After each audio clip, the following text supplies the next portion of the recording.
Yeah, greetings everyone. Didn't get to go to sleep yet. I work all night, and before I go to sleep, I usually have to binge on popular culture, the news reels from around the world. And apparently, somebody got married today.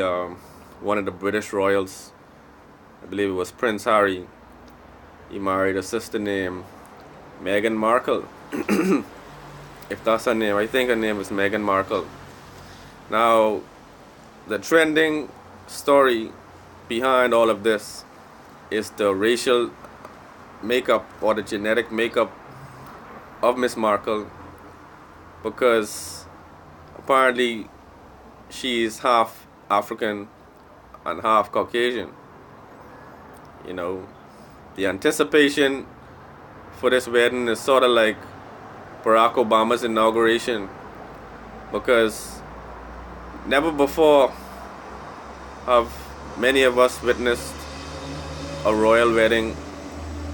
Never before have I seen black people so up in arms about a wedding that is totally unrelated to their country. Now, I'll give Bahamians a pass. I'll give Bahamians a pass because we have been so heavily entrenched and, I guess, consumed by the British colonial family, the British colonial heritage, that it is almost inescapable for many Bahamians to become enraptured in a British royal family event. No longer than yesterday, I heard a radio commentator open the phone lines and say, God save the Queen." You know, so it was deeply entrenched. My grandmother had a British passport. It's very deep. Bahamians were actually British subjects and had British passports only a few decades ago. So I can understand the infatuation for those who may not know any better, who may not have done much research, who may not have given this predicament we're in an honest look. I can give them a pass that many of them might not understand why it's such a blatant disrespect and dishonor to still be here speaking English in the Bahamas with a Royal Bahamas police force and driving along on Prince Charles Drive and the Queen's Highway.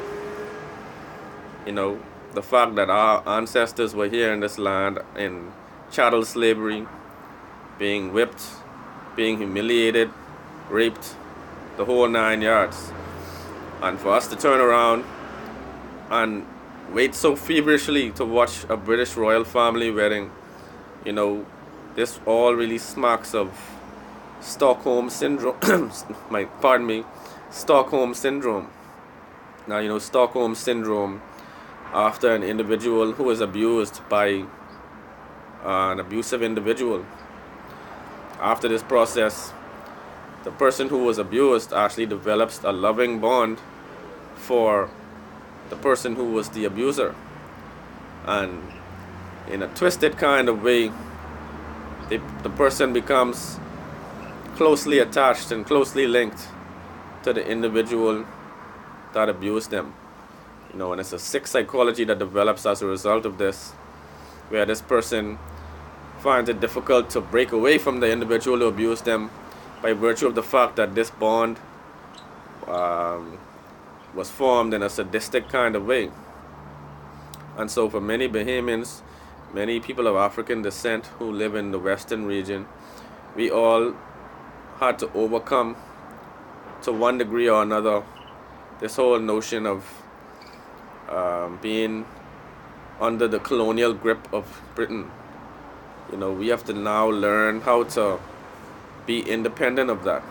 It's a difficult process because we speak their language, we were educated in their language, we were born in this region under a particular legislative structure of government and society.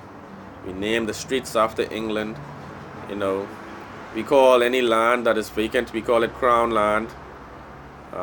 Land that is unowned by the average citizen. That is the government property. We call it crown land.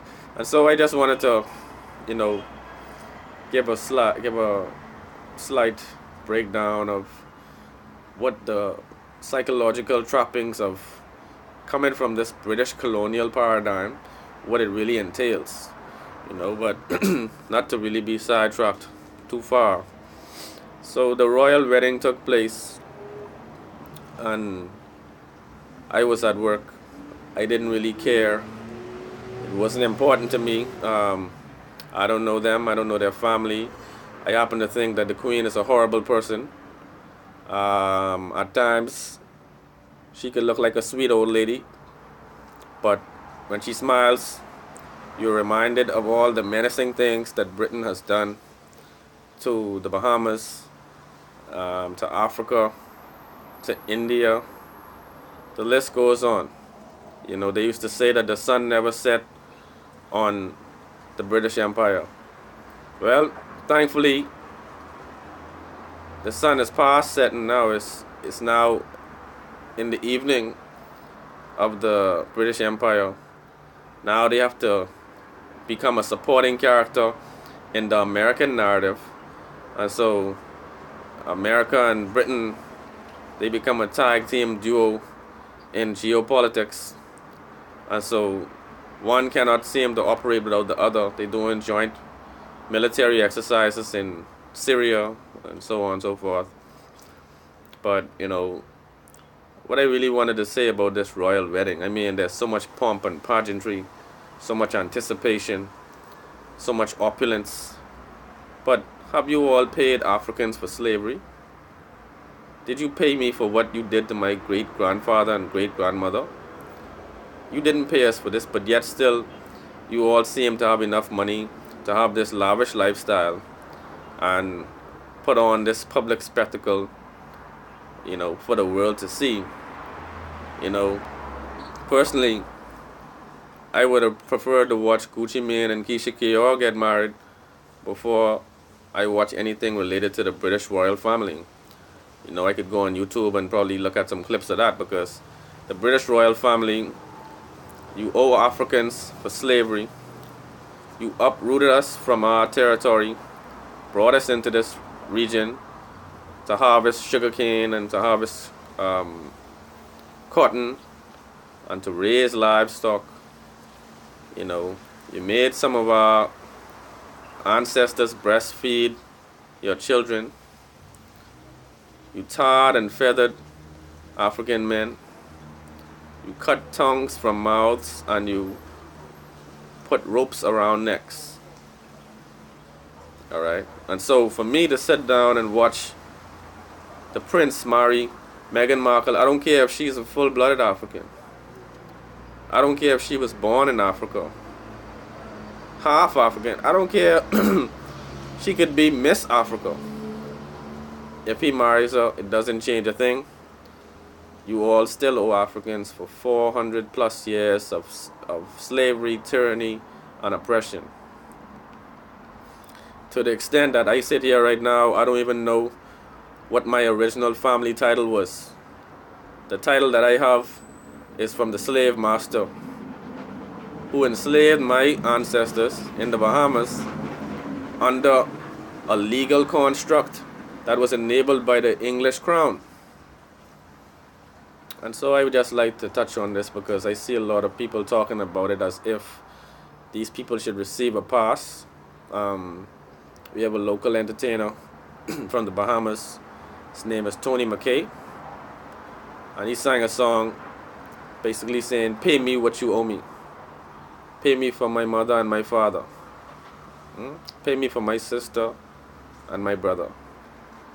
Yeah, you mean, I don't mind you all being young and in love, but you all do that on your own time, because this money that you are flashing for the world to see, that's supposed to be building some schools in Africa right now, not being spent on a royal wedding, because you're not royal. I mean, I don't think one has to do much research to find that what these people call royal in Europe is actually just institutionalized incest Okay, that's why they all have the same teeth. Okay, that's why they all have those same crooked appearance, because they are very close cousins, all of them. Even those who get married, they all have some family relation in some type of way. They are inbred. So I would just like to touch on this. Let me know what you all think. Britain needs to pay Africans reparations for slavery. You need to finance repatriation exercises for Africans who are living abroad who would like to return home. And you also need to cancel any debt that Africans may owe to Britain, or pay off any debts that Britain is able to pay on behalf of Africans. And I'm talking about the Africans in the Caribbean in particular, who are, I feel, even more deeply entrenched in colonial oppression than anyone else, because we live in it every day in our everyday reality. You can tell from the vocabulary that I use that I've been immersed in this British colonial dungeon, this oppressive system in which I speak and utter such horrible sounding words. You know, why can't I speak the language of my forefathers? I think Prince Harry knows why. So just let me know what you all think. Just drop me a comment, tap the bell, subscribe. One love.